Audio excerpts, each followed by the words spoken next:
Shalom bien-aimés dans le Seigneur, grande est notre joie de nous retrouver pour notre méditation au pied du grand roi. Nous sommes le mardi 3 septembre 2024 et nous vous saluons au nom de notre Seigneur et Sauveur Jésus-Christ.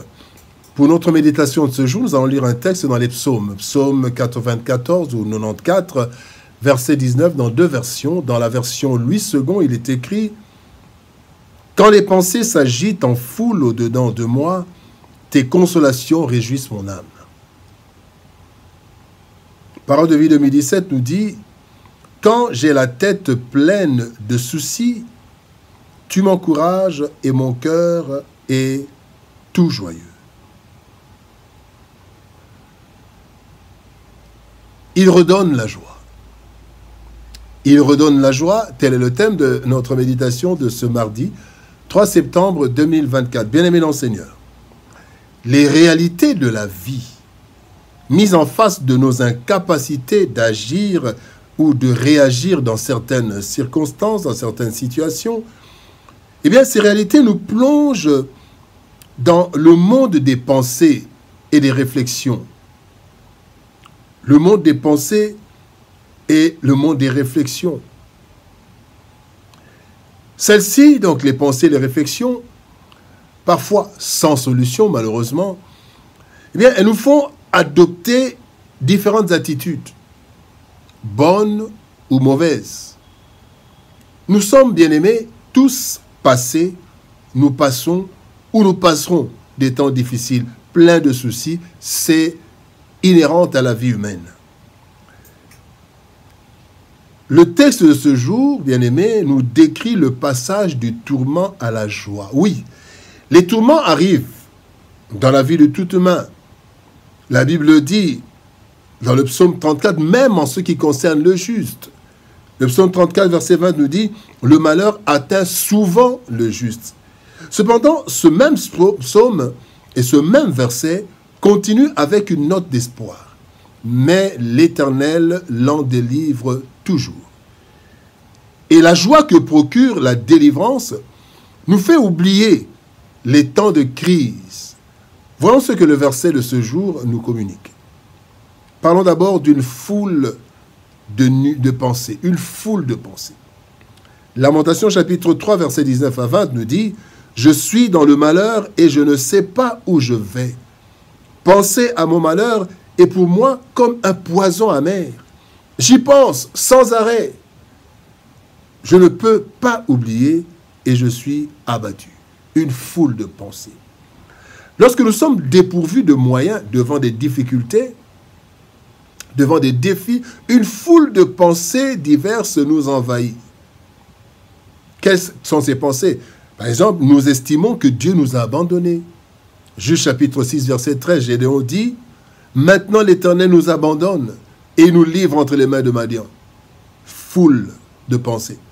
Nous pensons que en fait, nous nous demandons quel péché nous avons commis. Nous commençons à rechercher. Nous cherchons le coupable dans notre entourage. Qui est à la base de cela? Nous commençons même à craindre le pire. Qu'est-ce qui va se passer demain? Nous rêvons des solutions miracles parce que nous n'avons pas de solutions logiques. Et cette foule de pensées, bien-aimés, peut nous conduire à 4 attitudes différentes. D'abord, l'attitude de prise de conscience, comme cet enfant, l'enfant prodigue, qui, dans Luc chapitre 15, verset 18, dit « Je me lèverai, j'irai vers mon Père, et je lui dirai, mon Père, j'ai péché contre le ciel et contre toi. » Deuxième attitude possible, c'est la rébellion. Et nous voyons cela dans Job chapitre 2, verset 9. C'est la femme de Job qui se rébelle. La Bible dit, sa femme lui dit « Tu demeures ferme dans ton intégrité, maudis Dieu, et meurs. » Rébellion. Il y a aussi certains qui abandonnent tout. Et aussi, malheureusement, il y a des maladies qui surviennent.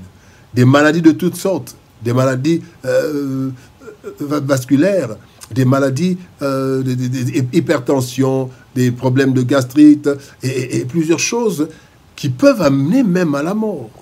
Une foule de pensées. Le deuxième point que nous voulons voir, la source de toute consolation. La source de consolation. Dans 2 Corinthiens chapitre 1er, verset 3, la Bible dit « Béni soit Dieu, le Père de notre Seigneur Jésus-Christ, le Père des miséricordes et le Dieu de toute consolation. » Le Dieu de toute consolation, l'Éternel, est le seul de qui peut venir la vraie et totale consolation. Pourquoi? 3 raisons principales. D'abord, Dieu nous aime d'un amour éternel. Ésaïe chapitre 54, verset 8. Mais aussi, il nous connaît parfaitement et il aime d'un amour éternel et il n'a aucun nombre de variations. Son amour ne varie pas. La Bible nous dit dans Jacques chapitre 1, verset 17, il ne connaît ni changement ni ombre de variation. Nous pouvons avoir de lui la vraie consolation. Deuxième raison, il nous connaît parfaitement. Jérémie chapitre 12, verset 3 nous dit, « Et toi, Éternel, tu me connais, tu me vois, tu sondes mon cœur qui est avec toi. » Troisième raison pour laquelle nous pouvons avoir la vraie consolation, la totale consolation de Dieu lui seul, c'est parce que Christ a partagé notre condition. Dans Hébreux chapitre 4, verset 15, la Bible dit, « Car nous n'avons pas un souverain sacrificateur qui ne puisse compatir à nos faiblesses. Au contraire, il a été tenté comme nous en toutes choses sans commettre de péché. » Bien-aimés dans le Seigneur, nous devons savoir cela, bien-aimés. Nous devons savoir que notre Seigneur est celui qui nous garde. En toutes circonstances, bien-aimés, en toutes circonstances, nous pouvons compter sur Dieu. Et dans le malheur, personne n'est aussi proche de nous que le Seigneur, puisqu'il est l'unique à connaître le niveau de notre chagrin et de notre malheur. Alors, puisqu'il est l'unique à connaître cela, il est le seul qui nous apporte la quantité et la dose de consolation nécessaire, capable de nous relever. La source de toute consolation. Troisième point, la joie retrouvée. Le psaume 71, verset 23 nous dit « En te célébrant, j'aurai la joie sur les lèvres, la joie dans mon âme que tu as délivrée. » Bien-aimés dans le Seigneur, après avoir traversé une situation difficile, et même pendant que nous la traversons, Dieu nous apporte un réconfort que parfois nous-mêmes, nous avons du mal à comprendre. C'est ainsi qu'il est écrit dans Philippiens chapitre 4, verset 7, « La paix de Dieu qui surpasse toute intelligence gardera vos cœurs et vos pensées en Jésus-Christ. » Ça surpasse toute intelligence. Et le deuxième texte, Éphésiens 3, 20, nous dit que Dieu est capable de nous donner au-delà de tout ce que nous attendons. Bien-aimés, l'intervention de Dieu dans la détresse nous apporte une joie incompréhensible sur le coup, mais à l'exaucement, nous en comprenons le sens.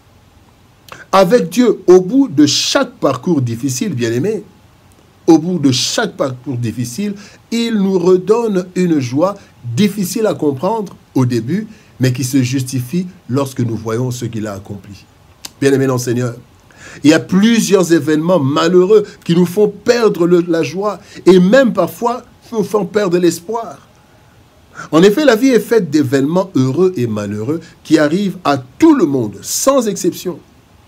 Et lorsque nous sommes désarmés face à des situations pareilles, une foule de pensées nous envahit et nous conditionne positivement ou négativement. Alors, dans ces temps-là, bien-aimés, tournons-nous vers l'Éternel.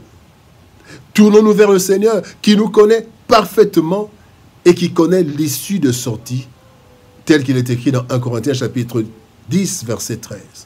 Et lorsqu'en retour de notre confiance et à cause de son amour, l'Éternel intervient dans nos vies, alors il nous accorde ses consolations et nous redonne la joie perdue. Prions. Père de gloire, nous te bénissons et te rendons grâce, toi qui nous redonnes la joie. Merci parce que tu es celui, Éternel de gloire, qui nous apporte la consolation nécessaire, la consolation suffisante dans les différentes situations que nous rencontrons. Oui, Seigneur, une foule de pensées nous envahit, mais toi, tu es celui qui nous apporte la consolation. Cette consolation qui nous redonne la joie, même quand le problème n'est pas encore terminé, mais tu nous redonnes la joie parce que tu nous préviens déjà que le problème a une solution. Aide-nous, Seigneur, aide mon frère, aide ma soeur. Aide-nous à ne jamais nous décourager, mais à savoir que ta consolation est toujours prête à nous envahir et à nous redonner la joie. Cette joie qui vient de toi. Bénis ta parole, Éternel, et bénis ton peuple. Au nom de Jésus-Christ, nous avons ainsi prié. Amen. Bien-aimés dans le Seigneur, c'est une joie pour nous d'avoir passé ce moment avec vous dans cette tranche au pied du grand roi. Que Dieu nous bénisse. Shalom, au revoir, et par la grâce de Dieu, nous nous retrouvons demain pour une nouvelle méditation au pied du grand roi. Shalom, au revoir et à demain.